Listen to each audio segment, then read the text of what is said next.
शिक्षा मनुष्य के लिए बहुत महत्वपूर्ण होती है।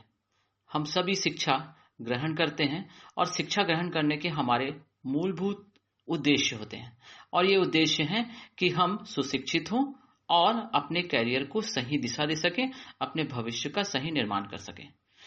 क्या हमें पता है कि हम किस प्रकार की शिक्षा ग्रहण करते हैं?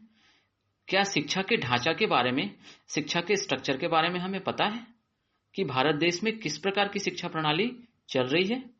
आइए दोस्तों, मैं इरफान चैनल इंस्पायरो पर आपका बहुत स्वागत करता हूं और आज हम लोग बात करेंगे शिक्षा के आधारभूत ढांचे पर, शिक्षा के आधारभूत कल्पना पर। और ये कल्पना की प्रोफेसर यशपाल ने और उनके माध्यम से एक नया कैरिकुलम डेवलप किया गया जो भारतीय शिक्षा में मील का पत्थर साबित हुआ और उस संरचना को कहते हैं हम नेशनल कैरिकुलम फ्रेमवर्क, राष्ट्रीय पाठ्यचर्या की रूपरेखा 2005। भारत देश में एजुकेशन पॉलिसीज में रिवाइवल्स होते रहे और लेटेस्ट जो रिवाइवल है, लेटेस्ट जो अपडेशन है, उसे हम एनसीएफ 2005 के नाम से जानते हैं। तो आज मैं आपसे चर्चा करूंगा एनसीएफ 2005 के बारे में। मुख्य रूप से एनसीएफ 2005 क्या कहता है? मुख्य रूप से एनसीएफ 2005 के कौन कौन से ऐसे मार्गदर्शक सिद्धांत हैं जिसके बिना उचित और अच्छी शिक्षा की कल्पना नहीं की जा सकती। ऐसे सिद्धांतों पर आज हम चर्चा करेंगे और मैं शुरू करता हूं एनसीएफ 2005 के आपको मार्गदर्शक सिद्धांतों को मैं आपको अवगत कराते चल रहा हूं। तो आइए, आपको नजर आ रहा होगा स्लाइड पर। पहला मार्गदर्शक सिद्धांत जो एनसीएफ ने निर्धारित किया वह यह था कि ज्ञान को स्कूल के बाहर के जीवन से जोड़ना। ये पहला और महत्वपूर्ण सिद्धांत है जिसके बिना हम शिक्षा की कल्पना नहीं कर सकते। बच्चा अपने आसपास के परिवेश में किन चीजों को देखता है, किन चीजों को महसूस करता है, यदि हम उसे पढ़ाई से, सिलेबस से, कैरिकुलम से जोड़ने का प्रयास करेंगे, तभी बच्चे को वो शिक्षा पूरी रूप से वो चरितार्थ कर पाएगा। उदाहरण के स्वरूप मैं आपको ये बताना चाहता हूं कि यदि कोई बच्चा अपने आसपास फल, फूल, पेड़, पौधे और पत्तियों को देखता है, तो जब हम उसे साइंस पढ़ाएं तो हमें उन्हें इन्हीं आसपास के एनवायरनमेंट में जो फल, फूल, पेड़, पत्तियां उसने देखी है, वहीं से हमें अपनी पढ़ाई की शुरुआत करनी चाहिए। यह कहता है कि हम ज्ञान को स्कूल में केंद्रित नहीं कर रहे हैं, बल्कि जो हमारा वातावरण है, उससे जो ज्ञान बच्चा प्राप्त कर रहा है, उसके थ्रू हम उसे पढ़ाने की कोशिश कर रहे हैं। तो ये सबसे महत्वपूर्ण और पहला सिद्धांत जो कि एनसीएफ ने डिफाइन किया। दूसरे सिद्धांत पर आते हैं जो कि ये कहता है कि पढ़ाई को रटंत प्रणाली से मुक्त होना सुनिश्चित करना है। हमें भी पता है, हमने भी अपने समय पढ़ाई की है। हम सभी इस बात पर ध्यान देते थे कि किसी क्वेश्चन का वही आंसर लिखा जाए जो कि हमें टेक्स्ट बुक में लिखाया गया है, बताया गया है। उसके बाहर हमने कभी लिखने की प्रयास नहीं की और इसीलिए हम कोशिश करते हैं कि उसको रटें, उसे याद करें और उसे हम जाकर वहां एज इट इज लिख दें, मगर इसमें हमारा अपना कोई कॉन्सेप्ट नहीं होता। एनसीएफ ये कहता है कि ऐसा नहीं होना चाहिए। हर बच्चे का नेचुरल आइडेंटिटी निकलना चाहिए। हर बच्चे को अपने नेचुरल लिखावट, अपनी नेचुरल थिंकिंग उस आंसर के अंदर, उस उत्तर के अंदर समाहित करना चाहिए।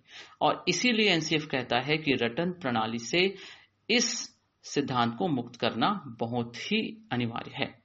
तीसरे सिद्धांत और महत्वपूर्ण सिद्धांत पर हम आते हैं जिसमें एनसीएफ कहता है कि जो हमारी कैरिकुलम है, जो हमारे पाठ्यचर्या है, उसे इस प्रकार से संवर्धित करें, इस प्रकार से विकसित करें कि बच्चे का ऑल राउंड डेवलपमेंट, जिसे हम हिंदी में कहते हैं चहुमुखी विकास होना चाहिए। मतलब बच्चों में कई प्रकार की क्वालिटीज होती हैं, कई प्रकार की एबिलिटीज होती हैं।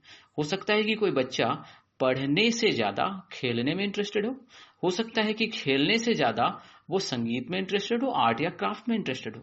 तो हमें उसे ऐसा ज्ञान देना है जो उस बच्चे के चहुमुखी विकास करने में सहायक हो। हमें अपना कैरिकुलम इस प्रकार से डिजाइन करना चाहिए कि हर बच्चे को सही अवसर मिले केवल एकेडमिक वाले बच्चे को, केवल पढ़ने लिखने वाले बच्चे को, केवल इंजीनियर या डॉक्टर की ओर बढ़ने वाले बच्चों को ही प्रमोट करने की जरूरत नहीं है।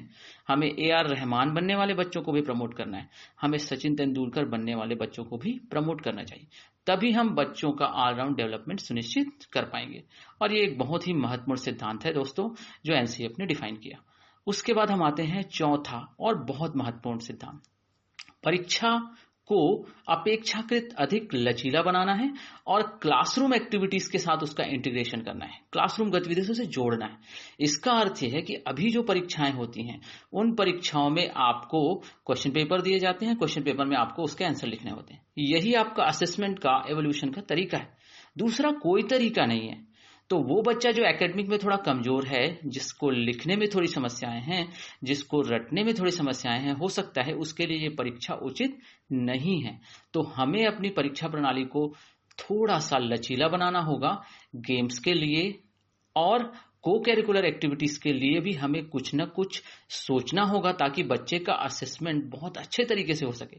साथ ही साथ बच्चे के बिहेवियर चेंजेस को देखना है, साथ ही साथ क्लासरूम में बच्चे की एक्टिविटीज कैसी रही, उस आधार पर भी उसका असेसमेंट होना चाहिए, एवोल्यूशन होना चाहिए। यह भी बहुत महत्वपूर्ण सिद्धांत है जो NCF 2005 ने डिफाइन किया।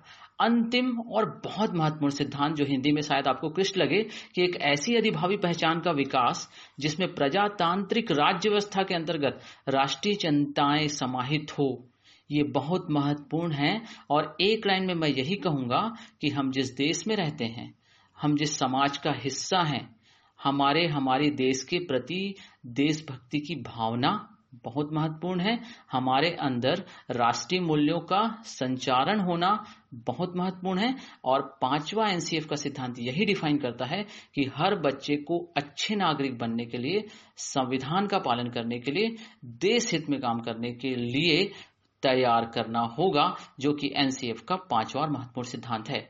तो दोस्तों, आज मैंने आपसे NCF 2005 के 5 महत्वपूर्ण मार्गदर्शक सिद्धांतों पर चर्चा की है।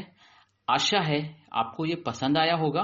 यदि आपको ये वीडियो पसंद आया है तो हमारे चैनल इंस्पायरो को सब्सक्राइब करें, लाइक करें, शेयर करें, और हमारा अगला वीडियो जो होगा उसका नोटिफिकेशन प्राप्त करने के लिए हमें सब्सक्राइब करना ना भूलें। और दोस्तों, मैं आपसे अगले वीडियो में नई शिक्षा नीति, जो कि आजकल के चर्चा का विषय बना हुआ है, उस पर बात करूंगा और आपको बताऊंगा कि नई शिक्षा नीति की जो नींव है वह NCF 2005 पर ही रखी गई है। धन्यवाद। Thank you.